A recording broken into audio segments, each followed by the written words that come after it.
Et si la Guinée-Bissau n'était qu'un pion dans un jeu bien plus vaste, où la vraie cible des sanctions de la CEDEAO se cachait ailleurs?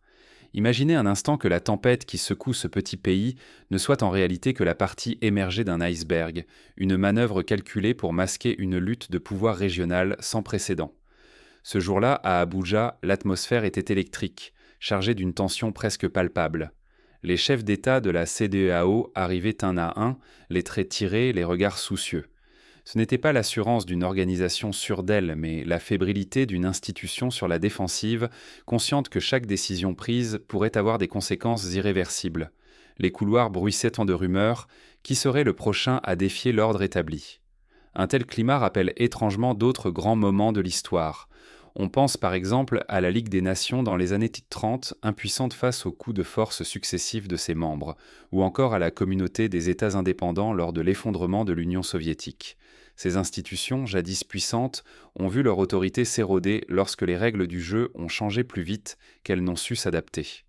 Ce scénario n'est pas nouveau pour la CEDEAO. Le Mali, puis le Burkina Faso, enfin le Niger, chaque sanction était un pari risqué, visant à rétablir l'ordre constitutionnel par la force du blocus. Pourtant, l'histoire récente nous l'a montré. Loin de briser les régimes militaires, ces mesures ont souvent eu l'effet inverse. Au Mali, par exemple, la société civile a organisé des marchés clandestins pour contourner l'embargo, tandis qu'au Niger, les militaires ont noué de nouveaux partenariats avec la Russie et la Turquie. De cette série d'échecs est née l'Alliance des États du Sahel. Loin de s'effondrer sous la pression, l'AES s'est soudée, défiant ouvertement la CEDEAO. Un parallèle frappant peut être établi avec la formation du mouvement des non-alignés pendant la guerre froide, des pays refusant de se soumettre à la logique d'un bloc unique, cherchant à tisser leurs propres alliances. La Guinée-Bissau, plus isolée, moins préparée, se retrouve aujourd'hui au centre de la tempête. Pourquoi ce petit pays? Parce qu'il offre à la CEDEAO une cible plus facile, un terrain d'expérimentation pour prouver que l'organisation peut encore dissuader. Il ne s'agit plus seulement de sauver la démocratie, mais de sauver la crédibilité d'une institution qui vacille. On retrouve ici la logique du maillon faible, frapper là où la résistance est la plus faible pour éviter un affrontement direct avec des adversaires mieux préparés. Le danger est immense. Si la CEDEAO échoue une fois de plus, elle risque de perdre le dernier fragment de crédibilité qui lui reste.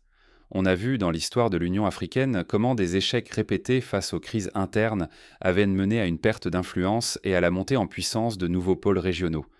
Comment en est-on arrivé à ce point de bascule? Pour comprendre, il faut remonter aux origines de l'AES et s'attarder sur les mécanismes qui ont permis à ces États de résister là où d'autres auraient cédé. Les sanctions furent longtemps l'arme fatale de la CEDEAO. Dans les années 90, elles avaient permis de ramener la Sierra Leone sur le chemin du retour constitutionnel après un coup d'État sanglant. On se souvient de la fermeture des frontières, des pressions économiques et diplomatiques qui, alors, semblaient infaillibles. Les transitions s'accéléraient, l'ordre régional s'imposait sans affrontement majeur. Les chefs d'État, redoutant l'isolement, préféraient céder que risquer la ruine. Mais entre l'année 2020 et l'année 2023, le vent a tourné. Les sanctions contre le Mali, le Burkina Faso et le Niger n'ont pas atteint leur but. Les sociétés, frappées de plein fouet, ont appris à contourner les embargos et à survivre, coûte que coûte. Par exemple, au Mali, les agriculteurs ont adopté des stratégies de troc et les commerçants ont multiplié les échanges informels avec les pays voisins, contournant ainsi les mesures officielles. Sous pression, les militaires ont réinventé leur circuit d'approvisionnement, cherché de nouveaux alliés, même hors du continent. La Russie a proposé des livraisons de céréales et de carburant, tandis que la Turquie a offert son expertise en matière de sécurité. On observe ici une dynamique similaire à celle de Cuba dans les années 60, qui, sous embargo américain, avait diversifié ses partenariats pour survivre. L'effet d'isolement tant recherché par la CEDEAO est devenu un moteur d'adaptation et de résistance. Loin de se soulever contre leurs autorités, les populations ont accusé l'organisation régionale d'être la cause de leur souffrance, de sacrifier leur vie pour des principes abstraits. Au Niger, des manifestations pro-junte ont rassemblé des milliers de personnes, scandant des slogans hostiles à la CEDEAO et appelant à l'unité nationale face à ce qu'ils percevaient comme une agression extérieure. Puis l'impensable s'est produit. Le Mali, le Burkina Faso et le Niger ont quitté la CEDEAO ensemble. Une sortie coordonnée qui a bouleversé toutes les certitudes. Pour la première fois, l'autorité régionale n'était plus contestée à la marge, mais remise en cause à la racine. Cela rappelle la sortie du Royaume-Uni de l'Union européenne, un événement qui a transformé l'équilibre politique du continent. De cette rupture est née l'Alliance des États du Sahel, l'AES, une alliance structurée, assumée, présentée non pas comme un club d'exclus, mais comme une alternative crédible, construite sur le rejet du modèle CEDEAO. Un bloc qui prouve qu'on peut défier l'ordre établi, survivre et tisser d'autres réseaux de solidarité. L'AES, à l'instar du Mercosur en Amérique du Sud ou de l'ALBA à Cuba et au Venezuela, propose une autre manière de concevoir l'intégration régionale, plus souple, centrée sur la sécurité, la souveraineté et la coopération pragmatique. Les échanges entre ces pays sont désormais facilités, les routes commerciales redessinées et des projets communs de défense voient le jour. Désormais, la CEDEAO fait face à une crise existentielle. Chaque sanction prise porte en elle une peur inédite. Non plus celle de l'escalade, mais celle de la contagion. L'autorité jadis incontestée s'effrite. L'AES est un précédent dangereux, capable de donner des idées à d'autres États. Pour mieux comprendre ce bouleversement, imaginons un scénario prospectif.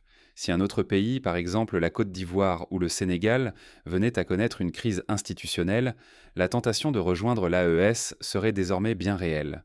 L'effet domino, tant redouté, pourrait alors se matérialiser. Saisir ce bouleversement est son vital, l'ancien ordre fondé sur la soumission à une autorité supranationale est révolu.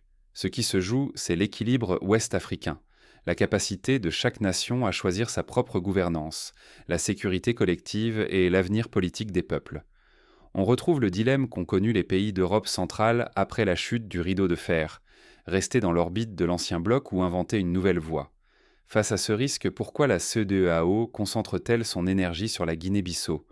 Pourquoi tant de dureté là où la résistance semble la plus faible? Est-ce la Guinée-Bissau qui menace l'ordre régional? Ou bien ce petit pays est-il devenu le champ de bataille où la CEDEAO joue sa survie face à l'ombre grandissante de l'AES? Lorsque la force ne fait plus peur aux régimes les plus solides, elle se déplace là où elle coûte le moins cher.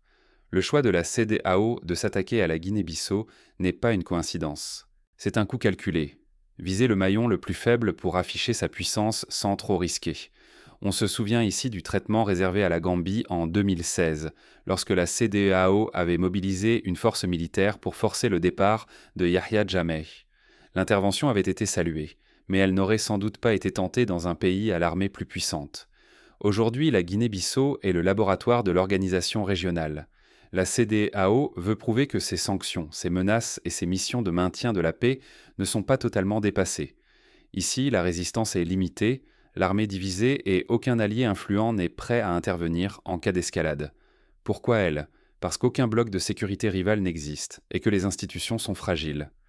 Contrairement au Mali, au Burkina Faso ou au Niger, il n'y a ni mobilisation populaire puissante pour la junte, ni partenaire militaire solide pour la soutenir. L'isolement du régime rend la pression théoriquement efficace. C'est une stratégie classique dans l'histoire des relations internationales.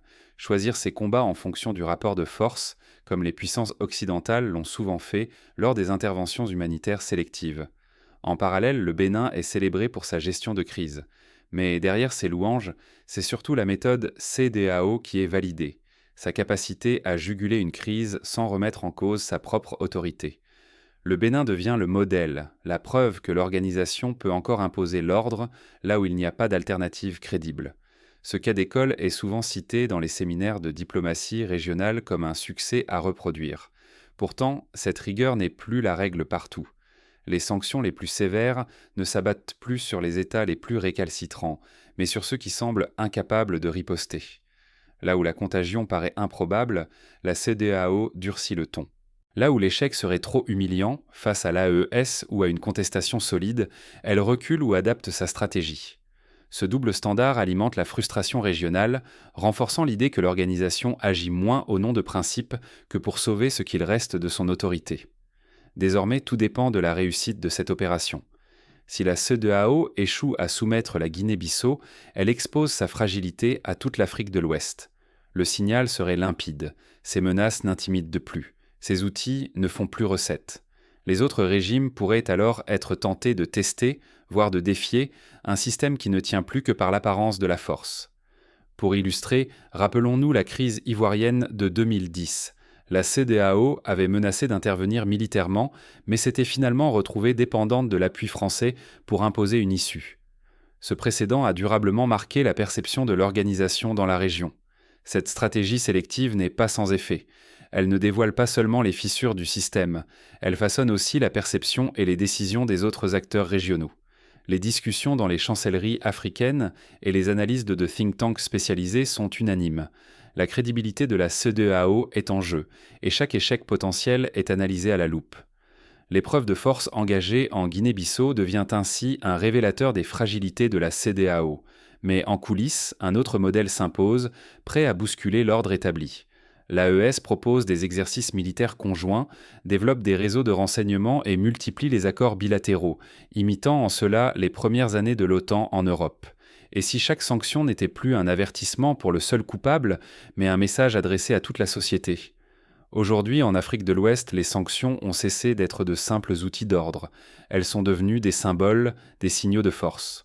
Il ne s'agit plus de restaurer une légitimité perdue, mais d'entretenir l'illusion d'une autorité capable de réagir, de frapper, de rappeler que des règles subsistent, même lorsque leur efficacité est remise en question. L'Alliance des États du Sahel, baptisée AES, a renversé ce vieux langage du pouvoir. Sous la pression, ces régimes n'ont pas plié. Ils ont cherché la survie, pas la conformité. Là où la CEDEAO imposait l'isolement, l'AES a offert l'adaptation. Les États sanctionnés se sont épaulés, ont trouvé de nouveaux alliés, ont assumé leur marginalisation comme un acte de souveraineté. Désormais, chaque sanction ne suscite plus la peur, mais renforce la conviction que la résistance n'est plus un mythe. On peut comparer cette dynamique à celle de l'Asie du Sud-Est dans les années 70, lorsque l'ASEAN, confrontée à des pressions extérieures, a choisi la coopération régionale pour assurer sa stabilité. De même, l'AES s'efforce de bâtir une résilience interne face à la pression internationale. Ce nouveau rapport de force n'a pas échappé aux autres acteurs, régionaux comme mondiaux. Les diplomaties étrangères, hier rassurées par l'ordre ouest-africain, revoient désormais leur stratégie. Certains pays ralentissent leur coopération, hésitent à s'engager, attendant de voir qui imposera sa norme. D'autres, au contraire, multiplient les initiatives vers les gouvernements contestés, misant sur la ténacité de l'AES et l'usure des sociétés face à l'ingérence extérieure. Dans les rues, dans les casernes, au sein des oppositions, l'obéissance n'est plus automatique. Chacun jauge, observe, cherche le meilleur pari. Les militaires questionnent la valeur de la discipline face à la solidarité entre putschistes. Les opposants hésitent. Faut-il miser sur un retour à l'ordre promu par la CEDEAO ou sur la rupture incarnée par l'AES? Le public, lui, devient le spectateur et parfois le cobaye d'expériences dont l'issue reste incertaine, guettant les signes d'une sécurité durable ou d'un nouveau cycle d'instabilité. La région glisse ainsi vers une zone d'incertitude aiguë. Chaque sanction, chaque réaction devient un test grandeur nature de la capacité de chaque bloc à imposer sa vision de l'ordre. Mais nul ne peut prédire quelle règle prévaudra. Le danger, c'est d'entrer dans une ère d'expérimentation où les normes fluctuent, où la fragmentation s'installe et où chaque société doit trancher, respecter, résister ou s'adapter. Au milieu de cette recomposition, la crise en Guinée-Bissau devient plus qu'un simple épisode. C'est un révélateur de la lutte pour l'avenir régional. Le choix de la CEDEAO n'est pas anodin. Il dévoile ce qui est vraiment en jeu pour toute l'Afrique de l'Ouest. Rien n'est acquis, mais aujourd'hui, la souveraineté et l'art de s'adapter sont entre vos mains. Pour illustrer cela, prenons l'exemple du Ghana, qui dans les années 80 a su surmonter une crise économique profonde en misant sur l'innovation locale et l'implication des citoyens dans la gestion des affaires publiques. Cette résilience a permis au pays de traverser des périodes de turbulence sans sombrer dans le chaos. Chaque société d'Afrique de l'Ouest se trouve à la croisée des chemins. Face à la poussée du modèle AES et à une CEDEAO fragilisée, attendre qu'une solution vienne d'ailleurs n'est plus une option. L'ère du mimétisme passif est terminée. Désormais, il s'agit de bâtir ses propres réponses, d'inventer des mécanismes de sécurité et de gouvernance en phase avec ces réalités. La souveraineté ne se limite plus à une indépendance de façade. Elle exige de concevoir, chez soi, des solutions robustes face aux pressions extérieures. L'endogénéité devient une nécessité vitale. Souvenez-vous, lorsque la CEDEAO a imposé ses sanctions au Mali, au Burkina Faso ou au Niger, ces nations n'ont pas attendu de secours. Elles ont transformé la contrainte en tremplin, tissant de nouveaux partenariats, réorganisant leurs institutions, redéfinissant leur sécurité collective. La douleur fut réelle, mais elles ont prouvé qu'une troisième voie existe, loin de la soumission comme de l'imitation. Dans un contexte aussi mouvant, la force d'une société ne réside plus dans sa rigidité, mais dans sa capacité à rebondir, à s'organiser par elle-même face à l'incertitude. S'adapter n'est plus un choix, c'est la condition de survie. Pour y arriver, chaque communauté peut s'inspirer de l'expérience des tontines ouest-africaines, ces réseaux de solidarité financière qui permettent aux familles et aux entrepreneurs de surmonter les chocs économiques. Les institutions ouest-africaines, qu'elles soient nationales ou régionales, doivent se transformer en profondeur. Maintenir des façades bureaucratiques ou répéter des discours stériles sur la stabilité ne suffit plus. Pour exister demain, il leur faudra se réinventer, dialoguer avec leur population et intégrer l'expérience collective dans leurs décisions. Un exemple concret, le Sénégal a récemment instauré des consultations citoyennes pour élaborer ses politiques publiques, un pas important vers la participation démocratique directe. Refuser cette mutation, c'est risquer de disparaître dans un monde où seuls les plus créatifs et les plus flexibles s'imposeront. Si la CEDEAO veut rester crédible, elle doit renoncer à la défensive, sous peine de s'enfermer dans une impasse. Désormais, l'avenir régional ne sera plus dicté par des sanctions ni des décisions venues d'en haut. Il dépendra de la capacité des peuples et des institutions à apprendre, à s'unir autour de solutions conçues localement et à bâtir une résilience collective.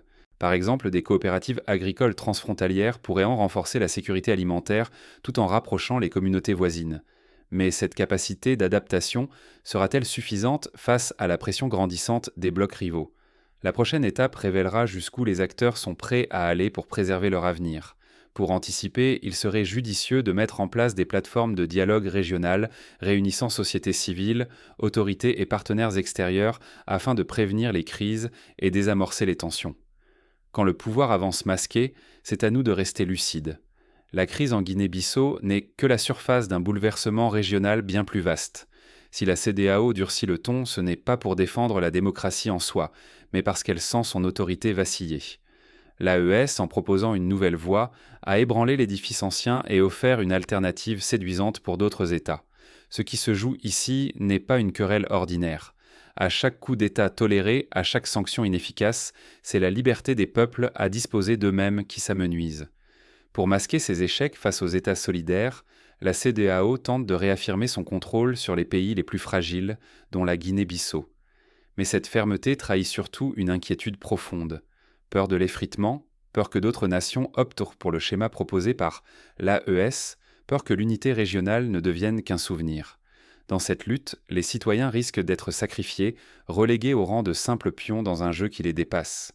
Si nous cessons d'interroger ces stratégies, elles façonneront notre avenir à notre insu.